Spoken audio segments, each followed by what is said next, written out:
Welcome to the Highland Wonders podcast, where we share stories and knowledge from experts about the charismatic species and diverse ecosystems of the Okanogan Highlands of north central Washington. My name is Jen Weddle, and I am one of the co-directors of Okanogan Highlands Alliance, a nonprofit conservation organization dedicated to protecting the beautiful Okanogan Highlands. This episode features islands in the ice, Nunataks. Nunatak is more than a really hard spelling word, although it is a really hard spelling word. In 2015, it was one of the final words in the National Spelling Bee. There are a few different ways you might imagine spelling it, and different spellings bring to mind different meanings, but we'll let you think about that on your own. This podcast is all about Nunataks,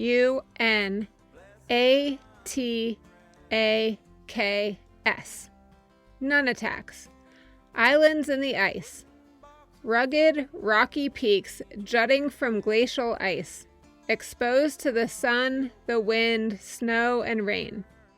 There's not much protection on a Nunatak, just cracks and rocks, but during ice ages, that is all that a few hardy plants and small animals need to survive. And it's possible that some of the alpine species that are found today atop the tallest peaks in the Okanogan are the same species that found safe harbor during the last ice age on these islands in the ice. This presentation is brought to us by George Thornton, local educator and naturalist, civic leader, and also happens to be the president of OHA's board of directors. In the next 45 minutes, George will connect so many ideas and concepts, from climate to geology to botany to ecosystem dynamics. Hopefully your head won't spin. He has spent a lot of time puzzling out the whats and the whys and the hows of the species and interactions he has observed through his personal explorations in the area and his formal work conducting plant surveys with the U.S. Forest Service. And without further ado, here is George to tell you the whole story. Enjoy!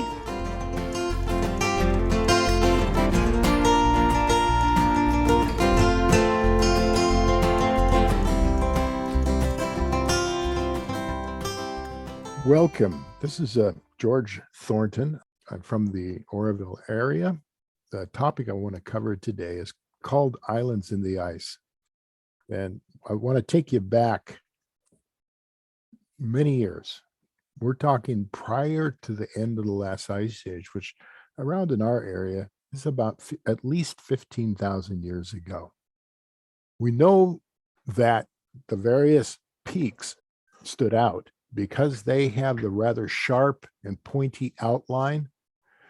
But if they were completely glaciated, we would have an entirely different shape and look. Additionally, there's a possibility, not absolute, we have limited evidence, that certain plant communities survived for the thousands and thousands of years on these peaks out above the ice. The mountains, which are now forested, they're rounded. They don't have jagginess to them. They would have been covered by the ice, which acted like sandpaper, a rasp, a grater, and smoothed them out. A large part of the mid-range mountains were ones that have been burned off in recent fires, which, if you look back over the tens of thousands of years, is a fairly common event when you think of common, separated by 100 to 200 years at a time. It's just that in our lifetime, we've not experienced this. It can be argued, and maybe we don't really have enough evidence, that fires have become more frequent. And that's a dilemma that we'll wrestle with over the next few decades. In the extent of the last ice age, the Okanogan lobe dammed the Columbia, and you have the Puget Sound itself filled with ice. The Columbia would then flow much farther out, depositing the sediments from the interior, coming back to the Okanogan. In where is now Idaho, there was a small lobe, and which dammed the water draining out of the southern edge of the ice flow, of the ice in the glaciers. That backed up an immense lake called Lake Missoula. Periodically, the depth of the lake would get so deep and the pressure of the water would break through that lobe, what we call the Brett's floods. You have the effect that on the basin and down through the Columbia, and it even backed up into the Willamette Valley, depositing a great deal of sediment, which makes it such a great agricultural area today. Equally, the Yakima Valley, you could see water backed up into it. For our purposes today, though, we're underneath that Okanogan lobe. What evidence we have seems to think at Tonasket, you probably had somewhere around 5,000 feet of ice above us, a mile. So if the valley's about 1,000 feet high today, you add at least 5,000 feet to that. So then you're talking an altitude of around 6,000 feet. In the Cascades, it would have been higher yet. So we would be talking maybe 7,000 feet. Altitude would be the top of the glaciers. And the few peaks above that would have been these sharp pointed peaks and ridges. The name that's applied to these isolated peaks, these isolated bits of rock, are Nunataks. Nunataks. It's an Inuit word because to the far north, these are still common features today. And so we use the Inuit word, and roughly it translates to isolated rock above ice.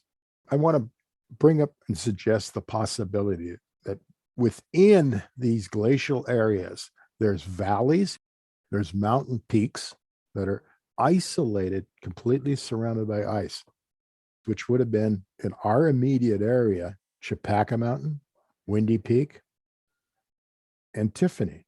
Now, there's probably more, but those are the ones closest by. And we'll get into how to pick them out and identify them. First, some background. When we refer to these areas which were surrounded by ice, surrounded by glaciers, they're called glacial refugia. If they're up in the mountains, we call them alpine glacial refugia.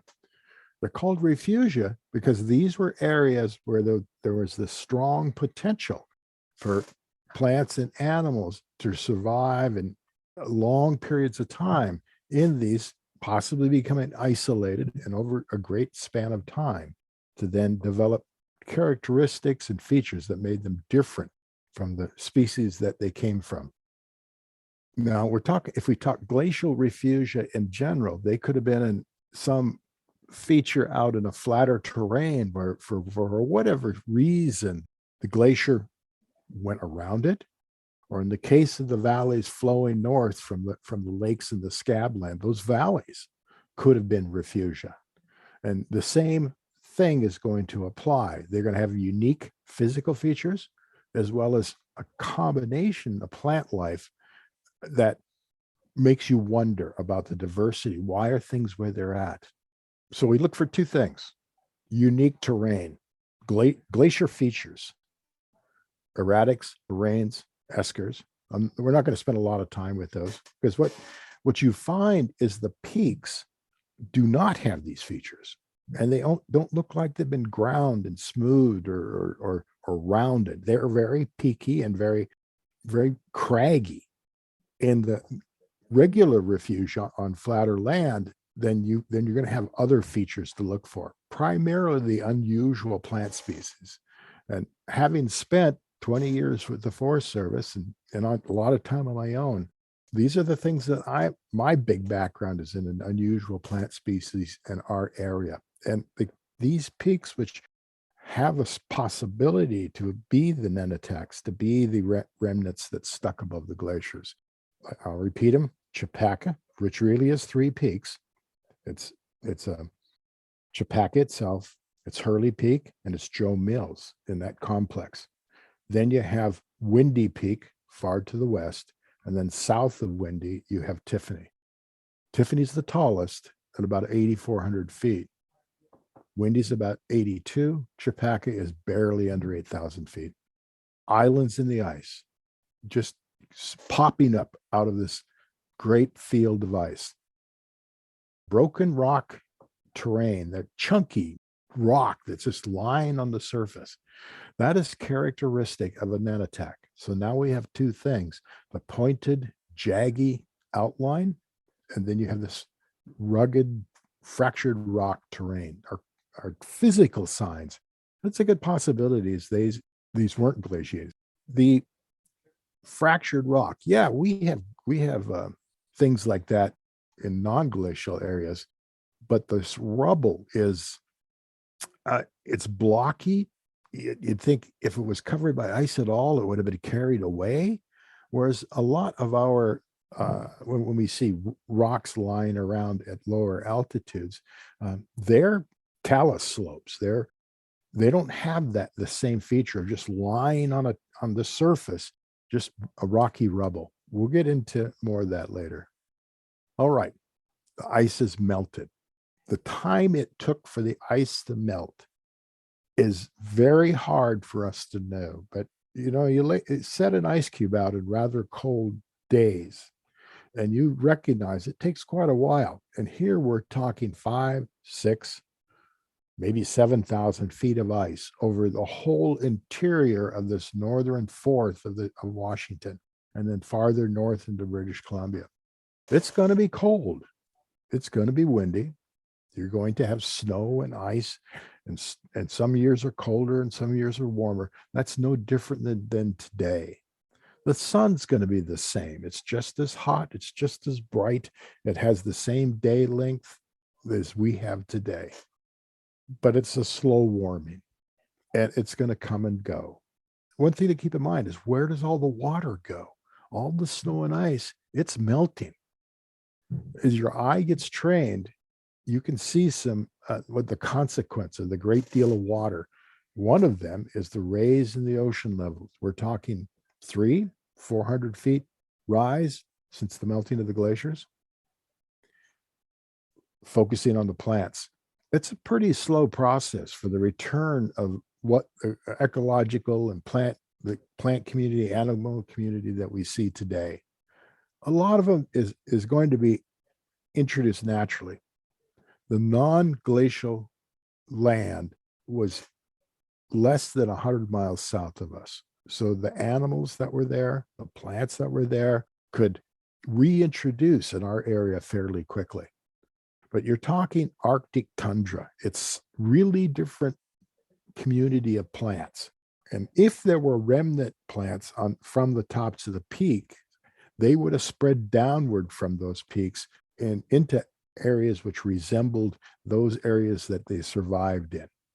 Then, as the climate warms yet again, they would have struggled and retreated to the higher terrain again. So there's this ebb and flow up and down the mountains as the climate evolved over the years. There's strong evidence, and that strong evidence is you find lakes and ponds that have been around a very long time, and you do corings, and then people who know what they're doing look in the mud layers and they can see the pollen grains. And those pollen grains, they're unique to every particular species of plant. And so by looking at the variety of pollen grains, you can find out what the plant communities were like at particular layers of sediment in the bottom of these older ponds. The best guess is 5,000 to 6,000 years ago, it was at least as warm as we're experiencing today, and maybe warmer, and what stayed that way for quite a long time. This environment changes. The thing that is different today is the speed of change. Okay, so at least 10,000 years, you start getting a more mature landscape. Isolated populations are threatened by changing climate today in our area. The top of the mountain is rather ragged and craggy. That would have been above the glacial during the last glaciation. Below that, it's a much more rounded, much more level look to it. And you'll see that the rocks themselves look somewhat smooth. They don't have that cragginess to them.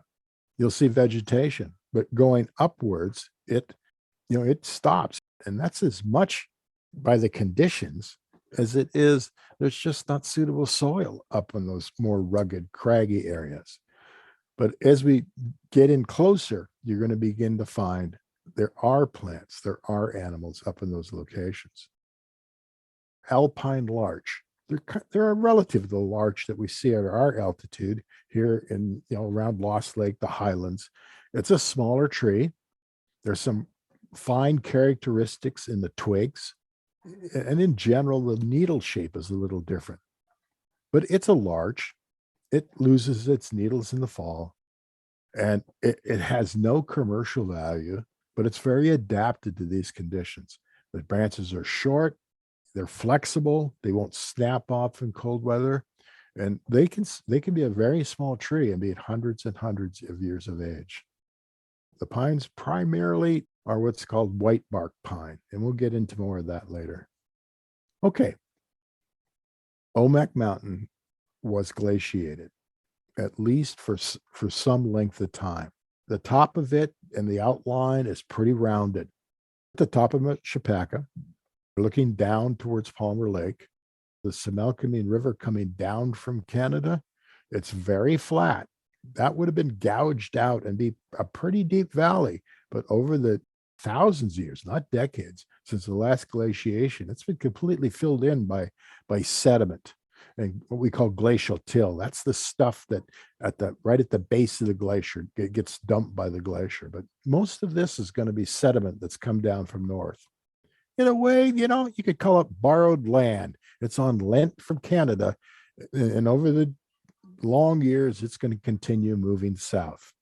This is mature, meaning it's kind of settled into a pattern you can depend on. It's not going to have any rapid change. You have those U-shaped lakes. Those are what we call oxbow lakes. As the river used to be very, very kind of sinuous, S-shaped, and then those S bends would be cut off and just become separated lakes. That's a characteristic of a flat, mature landscape. Palmer Lake is rather unusual because water flows into it through the same inlet, outlet, and it goes out during the drier spells. So it kind of acts like a reservoir for the Similkameen River. It's very unusual, not that rare, but just unusual. Okay, top of Mount Chipaka. You've got a few little alpine larch. You have some very short heather-like plants. Certain grasses are there. But except for these trees, everything is really short. Okay, on the very top of Hurley Peak, there are some very, very unique plants. One species grows nowhere else in the whole state of Washington. And its closest relatives are hundreds of miles north on other peaks. So, it's a kind of plant that doesn't move around. It's not wind blowing. It doesn't move around real well by other means. It's so unusual. It gives us a piece of evidence that perhaps these peaks here, we have leftover plants from the last glaciation. On these peaks, Chipaka, Hurley, and Joe Mills, these three peaks together are what we call Chipaka.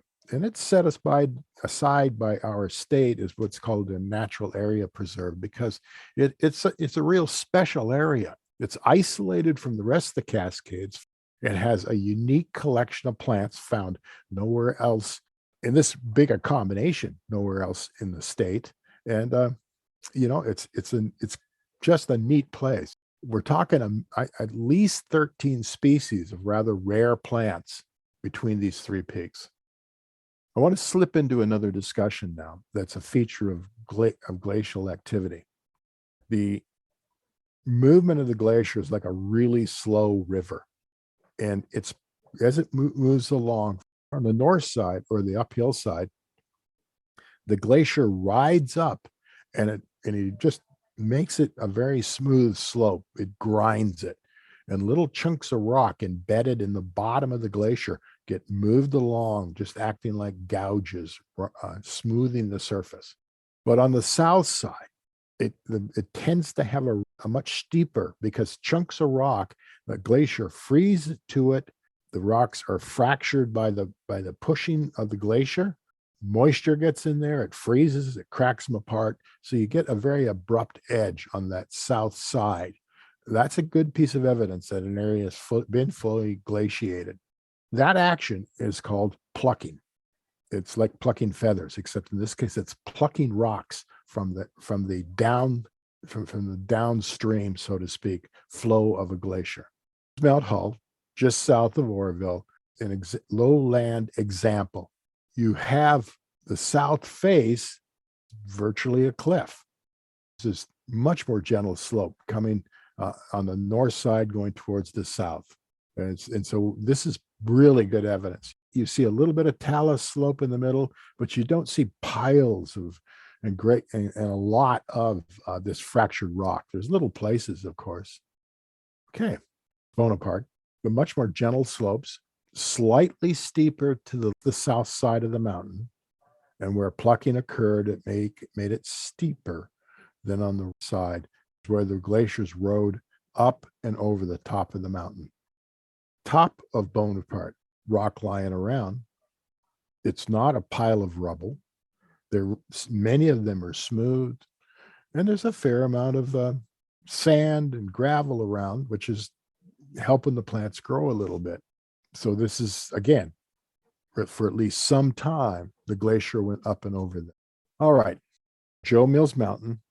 When I was up there this last summer, we were surveying to locate for these rare plants. I and a volunteer. Trees you see, white bark pine.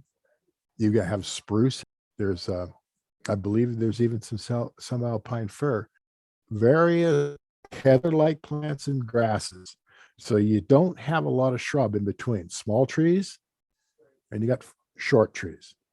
Okay, let's look more deeply into what the plants might be telling us. First, pretty common plants, larch. They drop their needles. That keeps them from needing to protect their needles and leaves from the cold. They have relatively short branches, and they're pretty flexible, so that when we get a snow load, they're not going to be broken down too much. Beyond that, there are some pretty low-lying plants. Those are willow trees. Yeah, willow trees. What are we talking, an inch at the most? Yeah. There's actually 3 species of willow tree, more or less like that on the top of the mountains. There are some little tiny catkins, less than a 1/4 inch. This is a willow tree under alpine conditions. Plants in general, they tend to be short, and that's to accommodate frost, ultraviolet rays, wind. They're often hairy. Again, ultraviolet and cold. They're adapted to a heavy snow load. They're adapted to a short season. If the plant needs pollinators, it's going to be bumblebees more likely than not. There are other bees around, and there's flies and little beetles, butterflies, but it doesn't have the same number and kinds of pollinators as you're going to find in a much more lonely land. Okay, if you want to have any questions, you can send them in to my email, which will be at the end, and I'll be glad to tell you. We don't know absolutely for sure on any of this. A lot of this is maybe, possible, looks like it, a sort of analysis, but it's a very interesting puzzle that we're working on. This is a big story I want to share with you. The Clark's nutcracker, they got a beak like a chisel. You don't want to mess with them. I never have. I don't plan on it. The tree is a white bark pine. The cone, unlike the pine cones we have around here, as they mature, they open up. The seeds are caught by the wind and they're blown around so that they can, start another pine tree somewhere else. Well, this white bark pine, those do not open up at all. They're just coated with resin. And so the only way the seeds can get out is this Clark's nutcracker. They really flock to these higher altitudes when the cones start ripening, because the seed in them, pine nut, is just, it's bigger than a pea. and they're just filled with nutrients. The Clark's nutcrackers be up in the alpine for a month or two before they start coming back down to lower altitudes. Well, there's just too much for them to eat at any one time. And the pine cone harvest, the nut harvest, some peaks, some mountaintops have a lot, and then the next year they don't. So there's a big movement around. The birds check all of them out, and then they'll settle into an area where there's a lot of cones, and they wedge and chisel those seeds out, and they'll get several in their mouth, and they fly off, and they dig a hole in the ground, and they bury the seeds. Well, sometimes they get back, and sometimes they don't. And there you have a new tree planted. Those are called a seed cache. Well, there's a lot of other animals know all about this. And when it is a primary food for grizzly bears, it's a primary food for ground squirrels, rabbits, various other rodents, other birds. But it's the Clark's nutcracker doing all the work and caching the seeds, and then other animals get pretty dependent upon it. The trees depended on it because if it weren't for the movement of the seeds around by the Clark's nutcracker, you would have just this really heavily packed location of little trees. They'd be crowding each other out and fighting each other, and not the scattered population of white bark pine. What we call a symbiotic relationship. That means both of them, the Clark's nutcracker and other animals, and the white bark pine, are dependent on each other. Unfortunately, when people came from Europe to North America, and more specifically came into our area, they carried with them a disease called blister rust. And the trees in Europe, in a sense, you could say they grew up with this blister rust. They have resistance to it. They have, the plant is not going to be threatened by it at all. Well, our pine, not all pines, but we call 5-needle pines. If you look closely at a pine, they'll have a little cluster of needles. And if you count the number of needles in it, it tells you which major group of pines it belongs into. So around here, we have 2-needle pines, and that's lodgepole is primarily our 2-needle pine. We have our ponderosa pine. That's got 3 needles.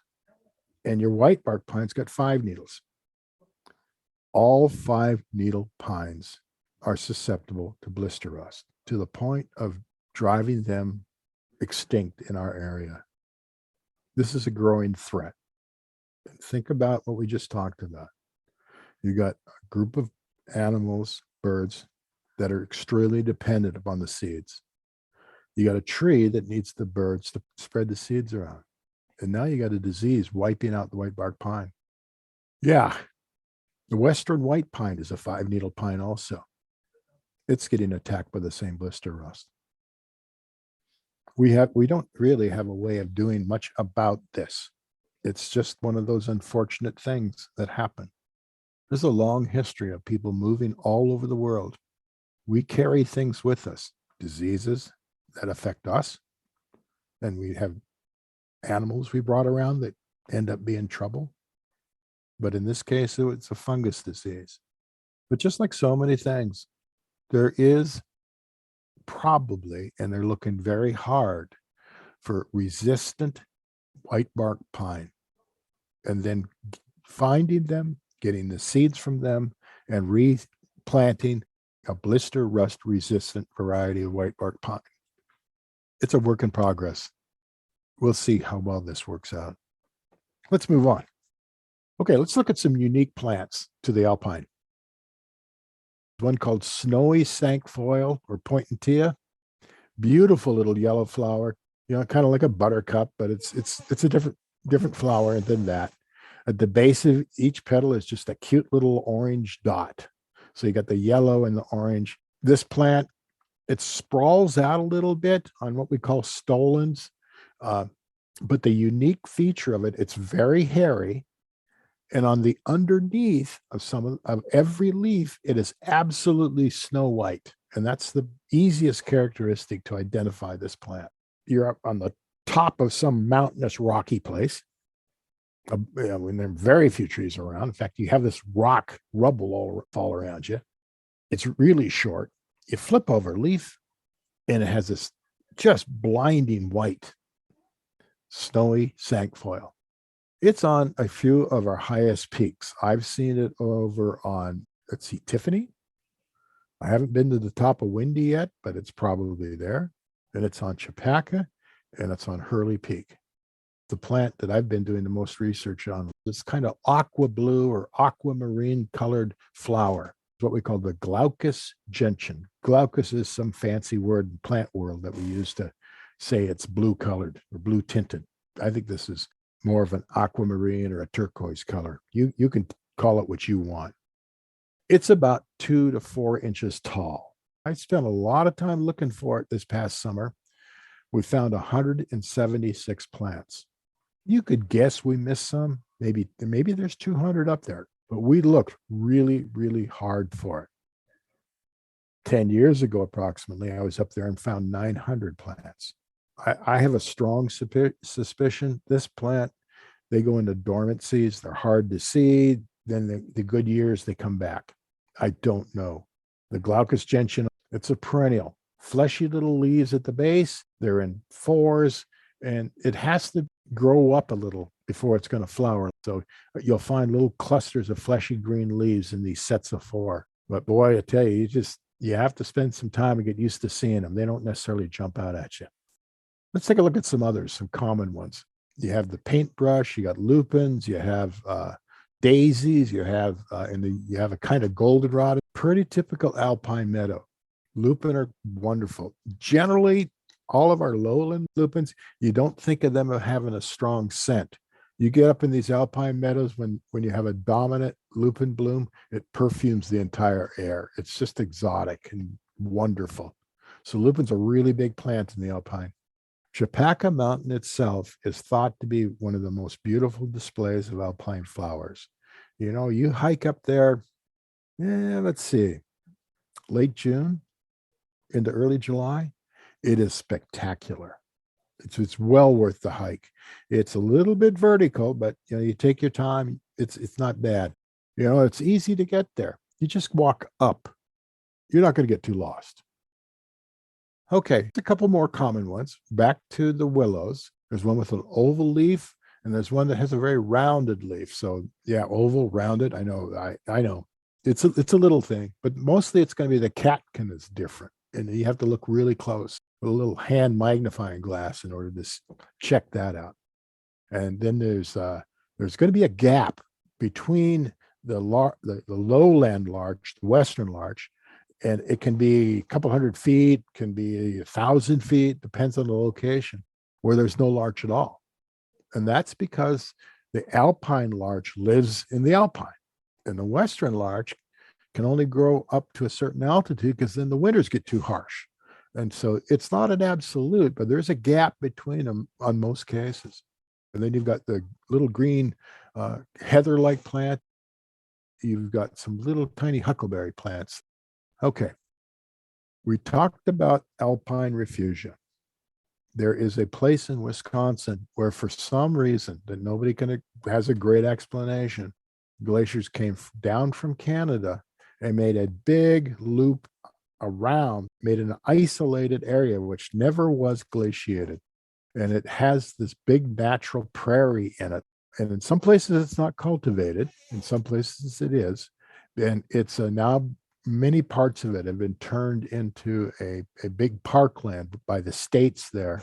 And it has in it a collection of rare plants that survived through the last glacial period. It is so different from our alpine. It's not really comparable.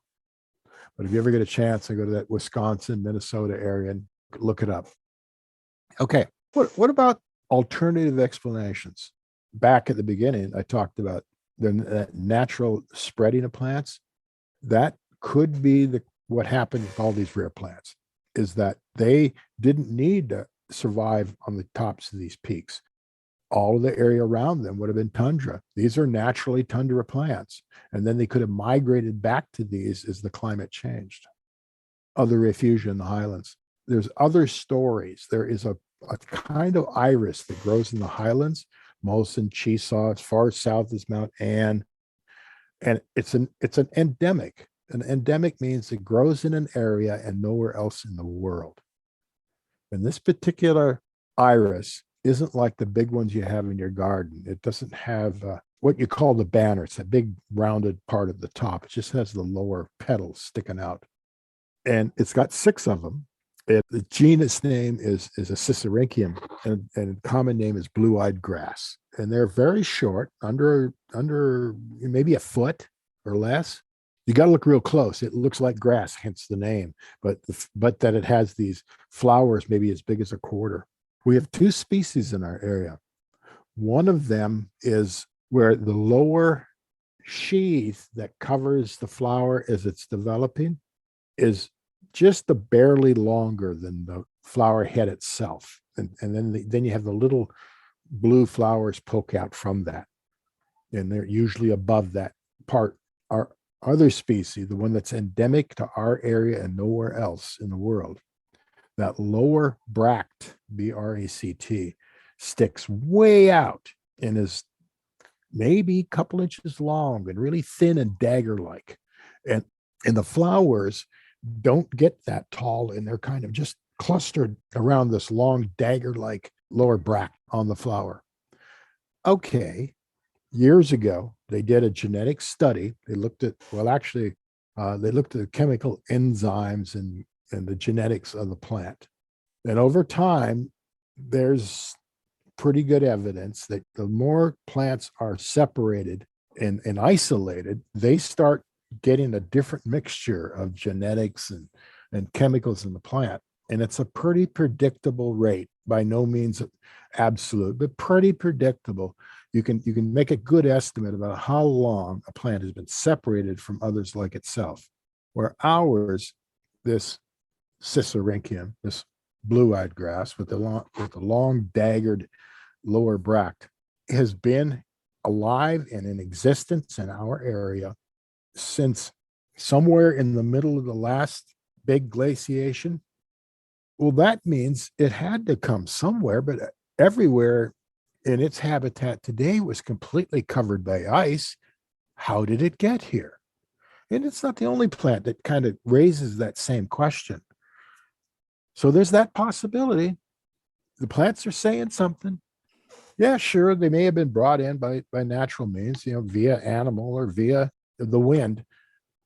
Cicericium seeds don't get spread by wind, and they don't spread very far. Period. Okay, raises a question. They're just the seeds are like little dots, not much else.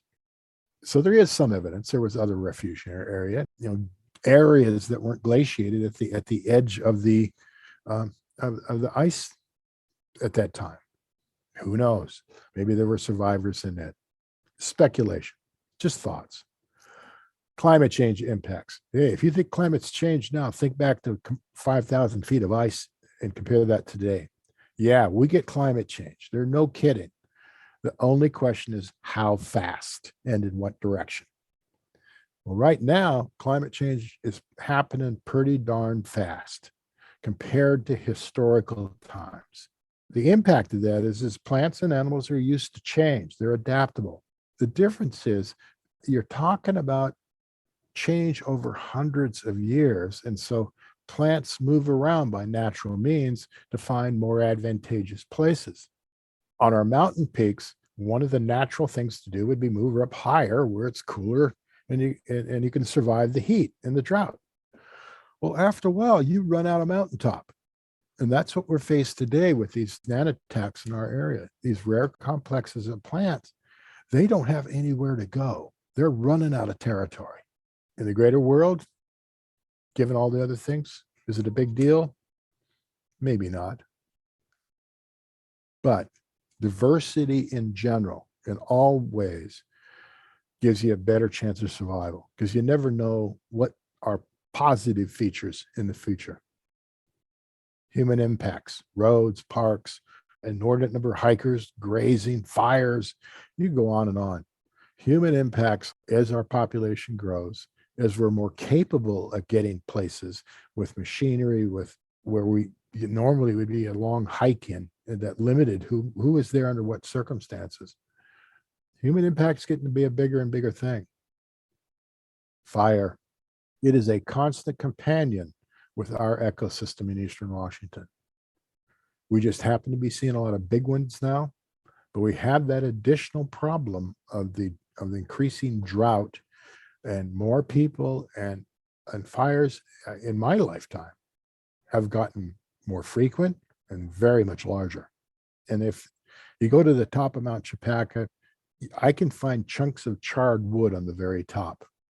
And that's at least the best history I can find shows that all of that area was burned severely shortly after 1900.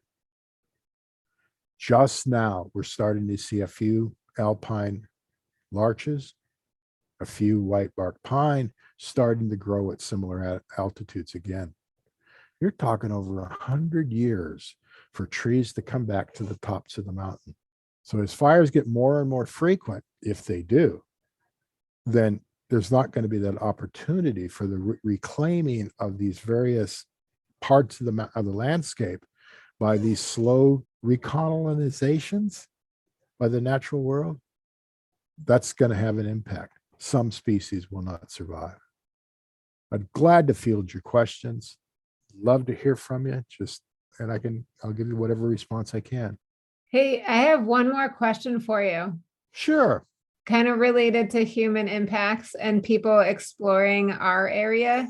Yes. Do you have recommendations of what people can do when they're exploring these mountaintops and encountering rare plants, both in terms of like being careful around them to try to minimize their impacts? And also, do you know of any citizen science opportunities where people can take pictures or send in pictures that they have? So those are my two separate questions. Okay, let's deal with the first one. How can you cause as an individual the least impact? There is the whole thing of no trace, that your practices, you don't leave marks. You don't hack at a tree. You don't dig holes. If you're in muddy areas, stay away from it, because your imprint will last dozens of years, particularly wet spots are that way. Stay on the main trails as much as possible. If you see a pretty flower, take a picture. Don't take the flower. Okay, go up and enjoy the time. Think about it. And if the opportunity comes up, be willing to make a comment about how important it is to keep these places largely intact. They're already struggling. We don't want to add more impact than necessary. So that's participation and keeping these places as untrammeled as possible. And then no trace. We talk about no trace camping. Well, no trace activities. The second question you bring up is, are there organizations? There's the Washington Trails Association. Well, it's dedicated to trails, but it's talking about similar areas. You have the Rare Care out of the University of Washington, and that's the group I work for more than anybody else, where they'll train you in looking for and inventorying and doing the mapping of rare plants in the state of Washington. They're not necessarily alpine. They could be all kinds of places. We have several in the highlands. We have a yellow lady slipper that's very, very rare and scattered around. We have a couple of other orchids that are really, really, really rare in the Okanogan Highlands. And you get that, it's just a neat feeling to know that you're helping, as well as, this is pretty dang special. And you can get a picture and you can keep that picture and you're not doing any harm at all. There's a type of orchid that is found nowhere else in the state of Washington except in the Cape LaBelle area. And there's only maybe a total of 40 plants discovered totally in the state of Washington. And they're all in our area. We don't know why, they're just there. In another area, there's a type of huckleberry. And it's not found, again, nowhere else in the state of Washington. It's pretty common back east. Okay, why is it here? We don't know, but it is here. And so keeping that there, that little bit of genetic diversity can make a big difference. But those are two examples that are easy for me to bring up. That many rare plants are incredibly obscure. They're difficult to see. Very few of them are big and showy. And a lot of them are maybe, and I'll underline maybe, rare because they're hard to find, not because there's a very limited number of them. Most of them, though, are restricted to very special small habitats, unusual places. Common rule: unusual plants are found in unusual places. Not always, but it's a good rule of thumb. So if you're in an area which is, man, I haven't seen this before, this is really different, you might step a little more carefully. You don't know what's there. Sounds like good advice. Yep. Yeah. Thank you.